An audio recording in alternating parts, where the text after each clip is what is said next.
Digital world, welcome to the jam that is Spliced In Later. It is time to slam another movie review. I hope you enjoyed those puns, because I did not, but I wanted to try it out, and whatever, moving on. It is back, I'm back again, only one day after bringing you my Black Widow review.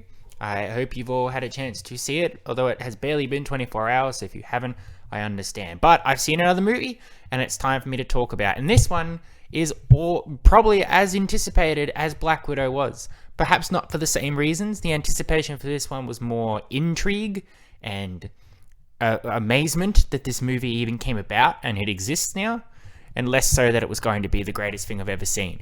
But I always want to give things a chance. I'm always interested to see these things. So today we are going to review, against all odds, a sequel to the 1990s film Space Jam, called Space Jam: A New Legacy, starring LeBron James. Now, I'm sure most of you are familiar with Space Jam. I certainly am. It is a staple of my childhood. I grew up in the 90s. I mean, let's be fair. I probably grew up more in the 2000s. By 1997, whenever it came out, I was probably only 4 or 5, so I wasn't quite there. But certainly the movie existed so that as I grew up, I watched this over and over again. A very amazing gimmick of a movie where Michael Jordan has to play basketball with Warner Brothers Looney Tunes. And that's what it is. It's a gimmick. The movie was not created to make Michael Jordan an acting superstar. It was very much just a, hey, this is a concept we're doing. We are going to throw the Looney Tunes in there because it's good for the kids. We are throwing Michael Jordan in there so people will go, what? And come and see this movie. We aren't going to promise any life-changing moments will happen watching this film. You will not come out of it a changed person or anything like that. It is just a bonkers, balls-to-the-wall film where Michael Jordan's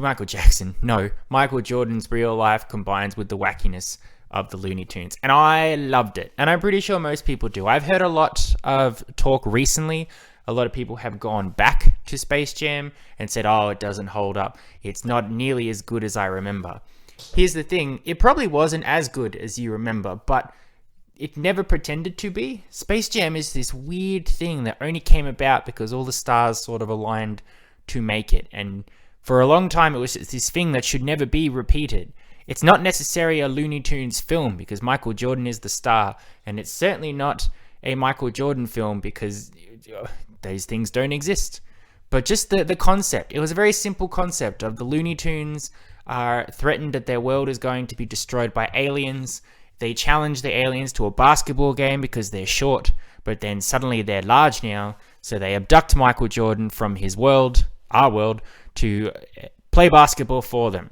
And of course, being Looney Tunes, it's all mayhem, it's utterly bonkers. They don't play basketball, they don't do anything normally. So Michael Jordan has to rally the troops to get them to do it, all while coming to terms with his own life, which is feeling estranged from his family and his children, and his, for some reason, decision to give up basketball to play baseball, just because that's what his dad wanted him to do when he was young. But that's it. It's a very simple concept, but the gimmick, it was a very cool gimmick of seeing real life Michael Jordan walking around in a cartoon world with the Looney Tunes. The Looney Tunes were all on point as usual. Bugs Bunny, Daffy Duck. They introduced Lola Bunny, a wonderful character, and they even had a crazy cameo from Bill Murray in the movie, which to this day I think Bill Murray just showed up and said, what are we doing? Okay, I'll do that for a bit. All right, I'm off. See you later. Because that's just the kind of crazy man that Bill Murray is. It is not the pinnacle of film, and it knew it. And I think a lot of people today have kidded themselves into thinking it was this legendary film. It is a simple, dumb, cheesy movie. And that's why I loved it. And that's why I still love it. I've rewatched it many a time. And the jokes are still funny for me, no matter how bad they are. The gimmick of Michael Jordan trying to act, not even trying, he's just in it. And the basketball game is genuinely exciting to watch. And I cheer for the Toon Squad when they, of course, triumph over their adversaries. So for the last couple of years, I have heard rumblings, mainly from LeBron James himself, that they were going to make a Space Jam with him in it. And for a long time, I went, okay, that's just LeBron James. I don't know. Maybe he thinks he's as good as Michael Jordan. Okay, I'm going to set this off the bat right now. I don't know basketball. I certainly don't know American basketball. When basketballers cameo in either of these movies, I don't know who they are. I don't know about the rivalries. I can guess some stuff based from what I've heard. It's always been Michael Jordan is apparently the king, But I don't know. I think Shaquille O'Neal is also a famous basketball person, I remember. I don't know if LeBron James has played with Michael Jackson. Jesus Christ, Michael Jordan. This movie says that he's a kid in 1998, and I'm pretty sure that's when the original Space Jam came out. So I'm not sure. Either way, for a long time I went, oh, LeBron James wants to do a Space Jam because he thinks he's as good as Michael Jordan was or not. I don't know. But then suddenly I kept seeing images of Toon Squad uniforms. I kept hearing that filming has apparently commenced. I heard that they had hired voice actors to do the Looney Tunes voices, and even Zendaya was coming on to voice Lola Bunny. And suddenly I realized, okay, this movie's actually happening. And I was apprehensive. I didn't want it because Space Jam was just this thing, this wonderful thing that I thought should be left alone. And then I saw a trailer, and the trailer was actually surprisingly okay. I saw Don Cheadle was involved, and I immediately was in love with that because I love him as War Machine in the Marvel films. The trailer was full of the old music, the Space Jam theme and all that. But I was also wary because there was so much going on in the trailer. For some reason, there was all this stuff. There was Game of Thrones, there was Iron Giant, there was Superman, there was the Flintstones, there was a Clockwork Orange. For some reason, why someone said we got to put the rapist from A Clockwork Orange into our Looney Tunes Space Jam movie, I'm not sure. But it was certainly enough to go, okay, I want to see this movie. I don't know. Am I going to like it or I'm going to hate it? I'm not sure, but I need to see it as soon as possible. Because A, in COVID times, you never know if you are going to see a movie that's coming out or not. You've got to see them while they're available. And B, it's like a Band-Aid. I want to rip it off one way or another if it's good or bad. So here we are. I have just watched Space Jam: A New Legacy. And what do I think? Well, overall, I think it's going to take a couple of days for me to really process what I saw, because in some ways it wasn't great, but in other ways it was hilarious. Hilarious intentionally and hilarious unintentionally, I'm not sure. But it was a solid follow-up to Space Jam. It was never going to be as good as the original because I hold that movie to such a special place in my heart and a high esteem. So it's unfair for me to compare it to that. I have to take this as its own thing, which is basically what it is. This is not a sequel to Space Jam. There are a few little gags that reference that a movie like this has come before, but overall, this is its own thing. So it has to stand on its own feet. So in that regard, I can't go, all right, stand on your own feet, but also be just like this other movie. I can't. Basically, the plot is certainly different to the original Space Jam, which works in favor for this movie. It doesn't try to do the exact same thing with the exact same problems for LeBron James as it was for Michael Jordan, the exact same thing going on for the Looney Tunes. The plot here, and it's wacky as hell, but it seems to be that LeBron James has, after showing an interest in games as a child and then was told he needs to focus on basketball, has now focused on it so much at the expense of games. So when his youngest son has more of an interest in building and creating video games than playing basketball, of course he cannot wrap his head around that in his LeBron James way. Meanwhile, Don Cheadle plays the algorithm, or the algae rhythm, whatever his name was, who is this creature that lives in the Warner Brothers serververse, which is basically the internet for Warner Brothers, where all of their franchises live, I guess, or have been created and reside and wait until they're put into movies or whatever. So this is Warner Brothers, so everything's in there. The Harry Potter world, Game of Thrones, the DC world, Batman, Superman, Wonder Woman, Flintstones, Iron Giant, King Kong, Clockwork Orange, The Matrix, Mad Max, The Nun, Casablanca. All these different things are all in there. Anyway, he comes up with an idea that he wants LeBron James to be a part of it. But LeBron James, again, he's focused so much on basketball, he hasn't got time for movies. So the algorithm abducts him and his son, dumps them in the serververse, says, you are going to play a game of basketball against me to prove which one of us is better. And then, of course, he dumps him off with the Looney Tunes to form his own little team, knowing that it's the basketball and they're going to suck. And meanwhile, he puts together his own very powerful team thanks to manipulating LeBron's son into tricking him into thinking him that he respects him and appreciates him more than his father. Then, of course, shenanigans ensue. LeBron has to find Bugs Bunny and then reunite all the Tunes, and he's got to whip them into a sort of team that can face off against a much larger and upgraded and more powerful basketball team with the fate of their lives and LeBron's son and everything else at stake. And that's pretty much it. The basketball game itself in this movie actually takes up most of the running time, so you will get a lot out of that if you're here for the basketball. That's in there. Did I say at the start what I thought of it? I think I said that I enjoyed it. It's solid. It is not the greatest film in the world, but again, this and the original Space Jam, it's a gimmick. It's not a movie that is out there to win Academy Awards or to make a statement or anything like that. It's not even a movie that tries really hard with the acting or whatever. Michael Jordan didn't make a secret of it in the original Space Jam, and LeBron James doesn't make a secret of it here now. There's even a throwaway line in the movie that they are basketball players. They are not actors, and they will never be... They will not go on from this. LeBron James will not go on and star in other movies and become a powerful actor. He cannot act. He's playing himself, and he's reading his lines and doing what he needs to do for the story. But I'm not going to throw shit on LeBron James or critique his performance because of that, because that's not fair. He knows he's not being the greatest actor in the world. They know he's not the greatest actor in the world. It is a gimmick. He is here because he is a basketball player, and that's the stitch. It's the basketball player interacting with the most zaniest cartoon creatures on the planet.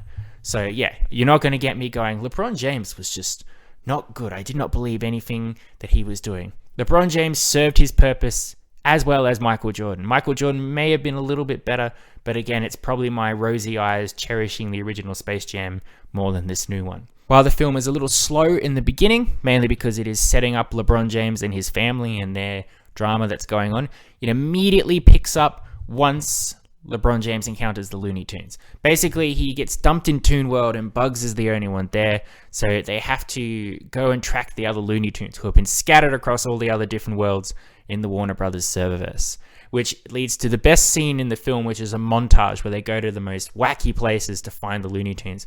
And you would think, as this is a kids movie, all the trailers before this movie were for kids films, or animated films at least, that they would go to Harry Potter land and the Flintstones world, but they go to some really M15 plus or even R18 plus films, or even some very adult cartoons which kids should not be watching. So that's a hook for adults. If you have not seen the original Space Jam but you want to take your kids to see this film, it's safe enough that they won't know who these characters are, but you will get a chuckle out of going, oh my god, why is the Tasmanian Devil hanging out with those people?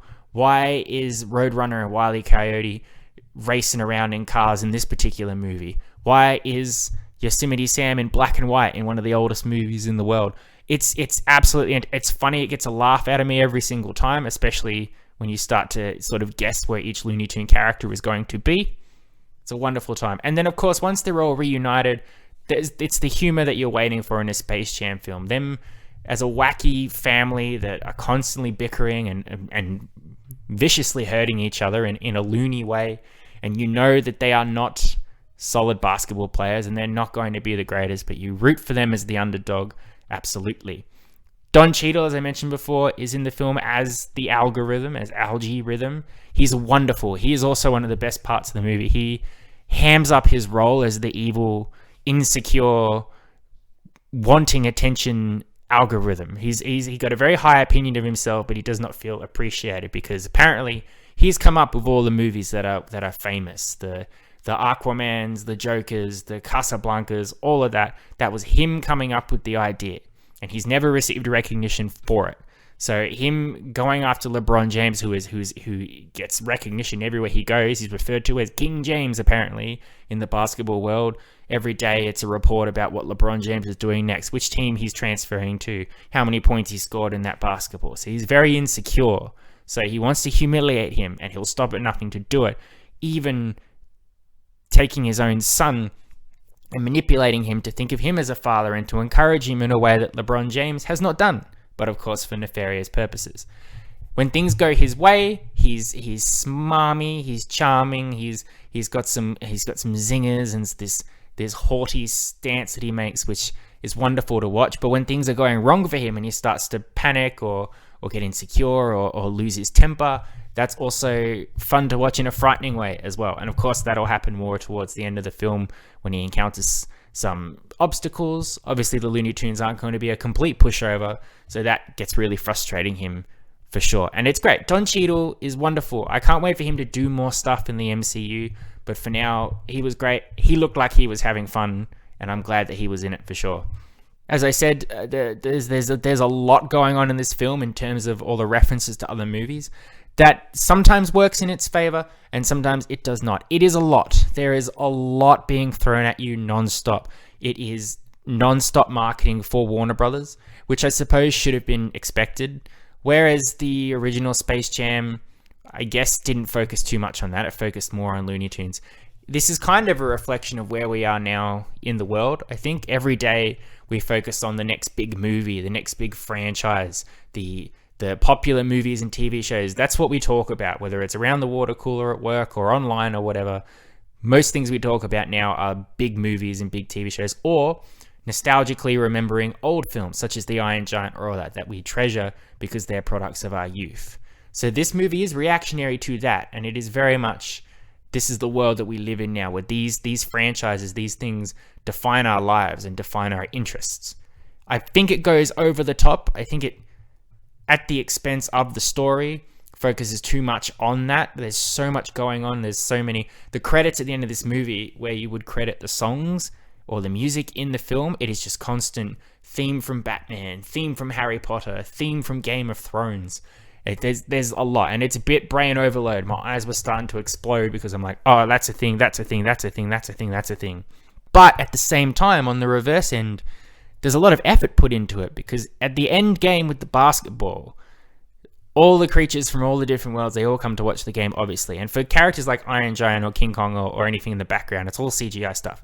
But there are a lot of extras, real-life extras, who have painstakingly been dressed up in the characters that they represent. Some look better than others. Certainly the more threatening characters like a Clockwork Orange or the Nun from The Conjuring aren't done in a way to horrify you, except Pennywise, he'll always horrify me, but that's, thank you, It. What a wonderful movie.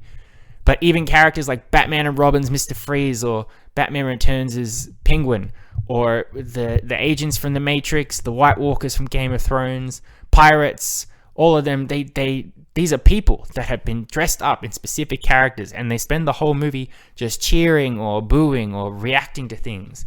That's a lot of effort. That's so much effort to be put into basically a joke. Basically just a, look, remember this character from this movie? See how much he is happy or not happy that the basketball game is going a certain way? That's incredible effort. So you gotta give them props for that. Hats off for putting that much effort into a joke. The Looney Tunes are wonderful as well. I will always love the Looney Tunes. Their humor is just so simply dumb, and their shticks have not got old. It's anything, it just fills me with warm, fuzzy memories, remembering how Sylvester will always want to eat Tweety, or the Rabbit Duck Season fiasco, or Roadrunner and Wile E. Coyote's endless war to the death, or even Foghorn Leghorn just saying, "Sir, I say sir." It's very simple stuff for me. Every time they weren't on screen, I wanted to go get us back to the Looney Tunes. Because the LeBron James stuff, while the main drive of the movie, didn't really hit home for me. Mainly, I suppose, because I don't really care. I know watching this movie that how things are going to work out, but I don't feel the drama in it. And I feel like it's a little bit forced. Because at the expense of that, we focus so much on the relationship between LeBron and his son, or LeBron and his wife, and all of that, that the relationship with the Looney Tunes suffers. I don't want to compare it, but in the original Space Jam, the bond that Michael Jordan forms with the Looney Tunes is very natural, and it makes sense, because in the beginning, it's just a matter of survival for the Looney Tunes. They don't really care about Michael Jordan, they just want to use him. But they come to appreciate him, and he comes to appreciate them and their drive, and they help him to also be able to understand his family better. There's a lot going on here. In this film, it's more, I'm going to use the Looney Tunes in my basketball team because they are who are available to me, but there's no real like, oh, we love you, LeBron, we're going to help you get your son, until they just tell you that it is. It's again, as I said with the Black Widow, it's more telling and not showing. It's fine enough. It works in certain parts. Like I can let it go because again, this is a gimmick, but I just feel like just some more bonding moments. The pre-game where he has to rally the troops and then start doing basketball is over very suddenly. He's given 24 hours, but then all of a sudden the last hour or is just gone into overdrive. And then at that point, the game's starting. And I know I was sitting there going, I really don't feel like he likes these Looney Tunes or cares. And I really don't understand why they want to help him. There's no real drive to do that. They've just gone, all right, let's play some basketball. Overall, it's a fun, silly movie. It is no original Space Jam, but nothing's ever going to be. But it's not the absolute disaster that I thought it was going to be. It's a little heavy-handed in the referencing and the advertising and all that. And the LeBron stuff is as expected, pretty dry. But again, we can't hold that to too much because that is the gimmick of the film. The film wonderfully shines whenever the Looney Tunes are at their absolutely looniest, whenever Don Cheadle is being Don Cheadle, and just appreciating the effort that went into some of the stuff going on in here. I am solidly giving this film a 7 out of 10. It is definitely a good time. I would absolutely recommend going to see it. If you loved the original Space Jam, I would say go and see it. Just don't expect too much out of this one. Don't expect it to be the exact same film. It's its own thing, and it does its own thing, and it should be appreciated for that. But I think if you're looking for that sort of gimmick, you get it here, absolutely. If you love the Looney Tunes, absolutely. If you enjoy seeing things you know, and seeing references and remembering old movies or current movies that you love or TV shows, you're going to have an absolute wonderful time with this film because your brain will just be bombarded with all these different things. Harry Potter fans who just get excited at hearing the Harry Potter theme. I know I do. You get that. Not much more to say about it. Great film. Solid. Go and see it. Or watch it on HBO Max wherever you are in the world. I don't think it's out yet. I think it's technically out next week. But at least where I am, there are advanced sessions all weekend. So I'm sure there's a way to see it. But when it is available to you, yeah, definitely check it out. Why not? It's a good time. All right, thank you very much for listening to my second review of the week. I hope you enjoyed. I hope over the weekend you do see either Black Widow or Space Jam. I'm not too fussed which one you see. They're both good movies and they deserve to be seen. I will be back next week with a normal episode, I believe. I don't believe there's any movies next week. But yeah, keep your eyes on this podcast because there are at least 2 more movies coming out this month that I'm probably going to see and review. Maybe 3, but the third one is a wild card. We don't have an Australian release date for it. So that one may have to wait. But as always, I love and appreciate you. Thank you for listening to me. I appreciate it. I hope you check out these movies. They are good. But otherwise, you've been spliced in later. Adios, muchachos. I'll catch you next time.